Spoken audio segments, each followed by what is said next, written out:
There's two different varieties of the recommended grass and clover list. One is a handbook, which gives you less information but quite focused. And then we've got the larger book, which is designed for merchants and people who are interested in a greater level of detail. Both of them are available on the AHDB website, and also you can very easily find them at the British Grassland Society website too.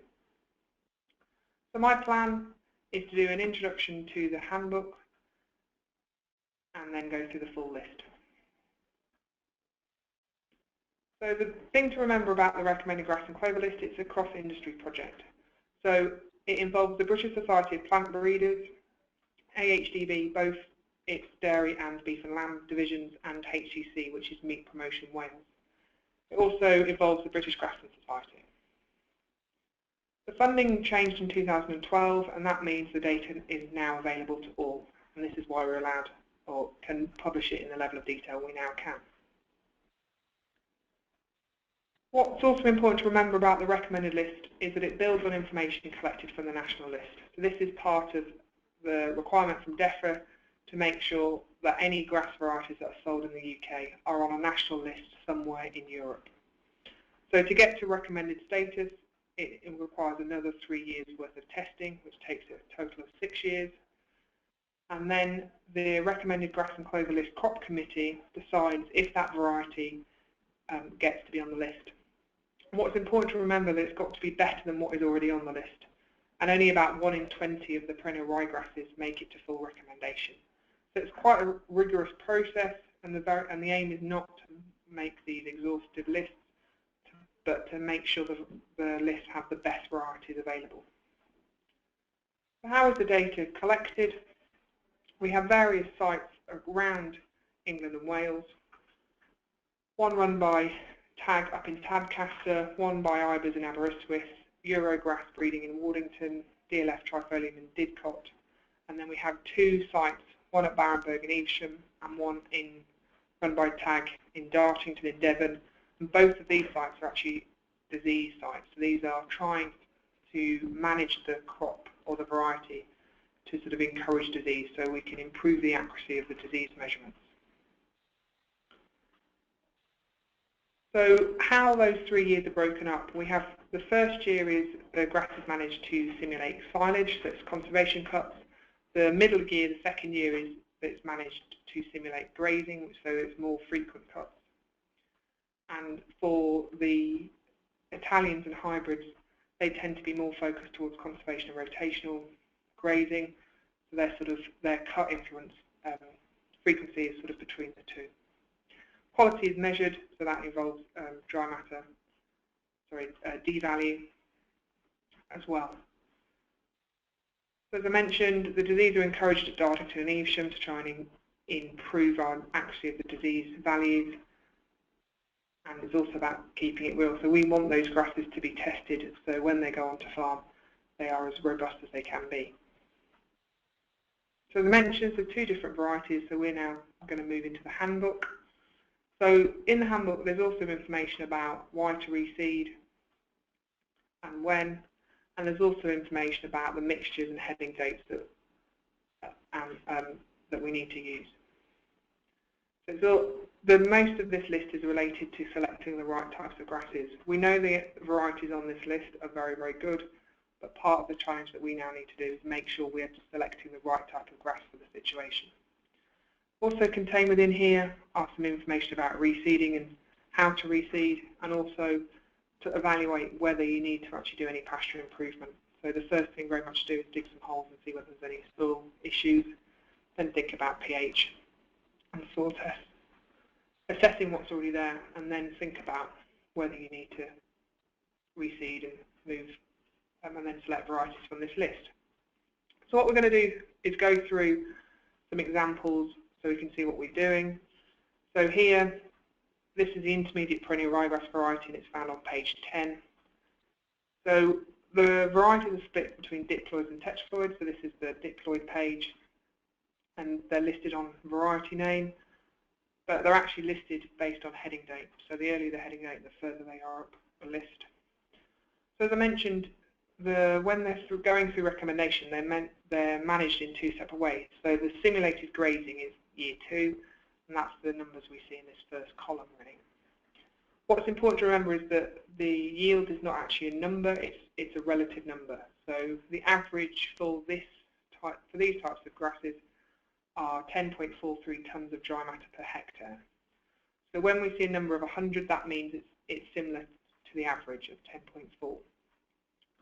So if we look further down here, so we see Solomon at 98, so that's just below average, Boyne is just above, Nifty is just above that, and Mora is again below average for annual yield. But again, they're relatively, in the real world, they're relatively small differences, but that's still how you read it. So anything above 100 is above average, anything below 100 is below average, and that rings true for anything in relation to yield.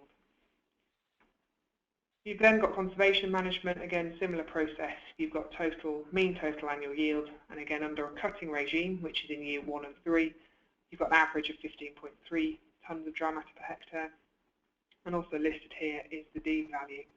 So you can again see some variety between management for grazing versus conservation, both in terms of yield and also in terms of dry D value.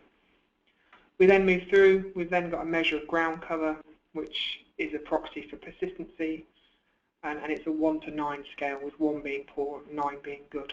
So we've got ground cover, we've got crown rust, so again this is disease resistance, and we've also got Dressler listed as well. So that's the information for and how we read those pages. So if we look at Italian ryegrasses, again really similar, so split against diploids and tetraploids. Variety name is there. They're listed in order of heading date. You've got total annual yield, again 100 being the average of 18.17 tonnes of dry matter per hectare, and again anything below or above average is how you read that. You've then got D value, and this is based on the second conservation cut. First conservation cut, again that's a yield measurement. Early spring growth. You've got disease resistance in relation to the ryegrass mosaic virus, and also in terms of mildew, again on a 1 to 9 scale. So it's just working through the different things, and because Italians of how we're trying to use them, so the importance is that first conservation cut and early growth. So that's why those traits have been listed. Also contained within the handbook is the recommended list for hybrid ryegrasses, so they're a mixture of the perennial and the Italians, and there's also a recommended list of timothies. If we move just onto white clover, again this can be found on page 18. They're listed according to leaf area, so you can see aberrate at 332, so that's small leaf, and as you move down the list, the leaf size increases. So the first column we have is total yield of clover, and that's taken in the third harvest year, with the average of 100 being 3.84 tonnes of dry matter per hectare. And again, you can see the same relationship. So anything below 100, that yield is below average, and anything above 100, it is above average. Same rings true for if we then look at total yield of grass and clover in the third harvest year, and you can see because this is a measure of how well that clover sort of lives with the grass. So you can see that the differences between those numbers do change when you look at just clover or clover and grass together. We then got a measure of autumn ground cover, again after light defoliation, so this might be silaging or cattle grazing, and then under hard defoliation, which is a sheep type grazing. Again, it's a 1 to 9 score, 1 being poor, 9 being good.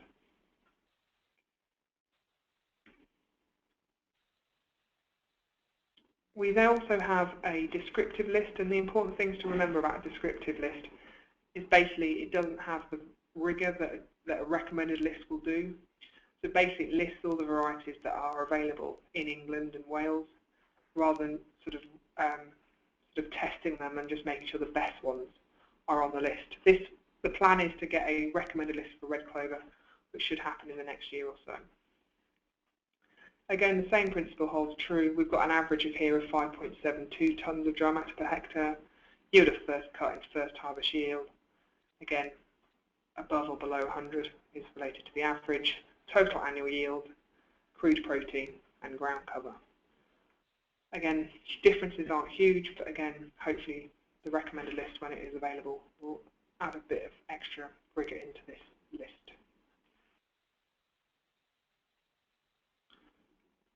So why do we use the handbook? It can be used to help decisions. The first question we have to ask ourselves, is that variety that's in the mixture that we are wishing to buy on the list? If it's on the list, we know it's been selected by independent experts and it will do a job. But we have to also make sure that we are selecting the right type of grass or clover for that field and that job. So are we cutting it frequently? Are we grazing it more and more? So we have to, those are the sort of decisions we need to make. So moving on now to the merchant list, or the full list. It's the complete data set, and it is for anybody wanting more detail. And this is the third year it's been available to all. So this has a bit more detail in it in relation to frequently asked questions, so a bit more about how the information is gathered, also some information about regional disease information. So if you're looking at disease levels or resistance, you can see the likely risk for the area that you're in. Similarly, it's always split into diploids and tetraploids.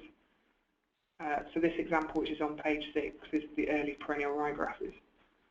What's important difference between the handbook and the merchant list is we actually put the recommended list status within the full list. And the important things to remember is G is general use. So that means that it's that variety has been seen to be very good in all various traits.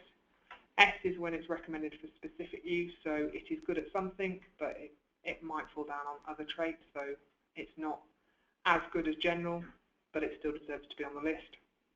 PG means that it's moved onto the list relatively recently, and again, further test results would be needed to make sure it either moves to a G or an S. And PS, again, it's provisionally on the list, but it needs to get more data to see whether it will move to an S. So here we've got a bit more information, and so you've got grazing management, again, similar numbers, yields and D values, but just running in a slightly different way. We've also got grazing seasonal growth, and this isn't in the handbook, and it's quite easy or quite useful when you try to pick varieties that are sort of providing you with early growth, if that's your concern, or quite well balanced through the season. So that's why it's useful. This full list is quite useful. We've also got conservation management. Again, that's broken across harvest years, and then again we can have an understanding of seasonal growth. So again, are we looking for varieties that produce a lot in the first cut, or is quite balanced across all cuts? Again, just providing this extra level of detail. We've also got some extra agronomic characteristics or characters, so ground cover both across harvest years and also in the autumn, wind hardiness. We've got additional information about disease resistance, so we've got crown grass drusilla and mildew. We also have information about when that variety first was listed on the list, the breeder and the UK agent. And also we've got the number of trials for yield, so again you can see how much data is behind some of these numbers. So if you look at the intermediate perennial ryegrass tetraploid, so firstly we've got the mean of the G varieties, and that is for all ryegrass varieties, so that just gives you a reference point. You've then got the next one, which is the intermediate tetraploid mean, so basically that's the average of the table we're looking at, and then we can start to sort of compare and contrast different varieties. So we can see Trotella and Malone. So for late summer growth, Malone is slightly higher at 96, but then again if you look at early grazing yield, Malone is higher still and above average for seasonal growth in early grazing. So that's how we start to use the list. It's very much comparing and contrasting between the different varieties. If we then move on to Italians, again, slightly different measurements, a lot more focus on conservation cuts. We've got conservation management and also seasonal growth.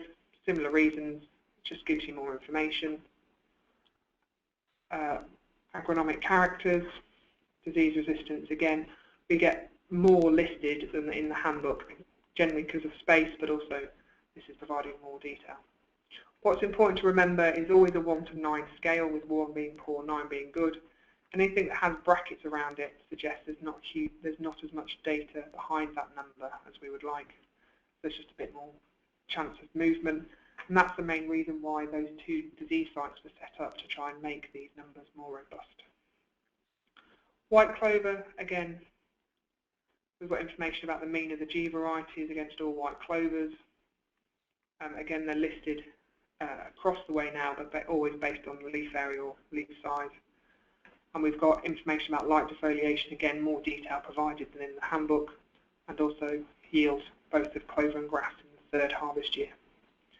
We've got information about spring and autumn ground cover, again, in a lot more detail than you see in the handbook. So again, can be useful when trying to select clovers for the system that you're running, whether it's hard winter sheep grazing potentially or rotation grazing of cattle.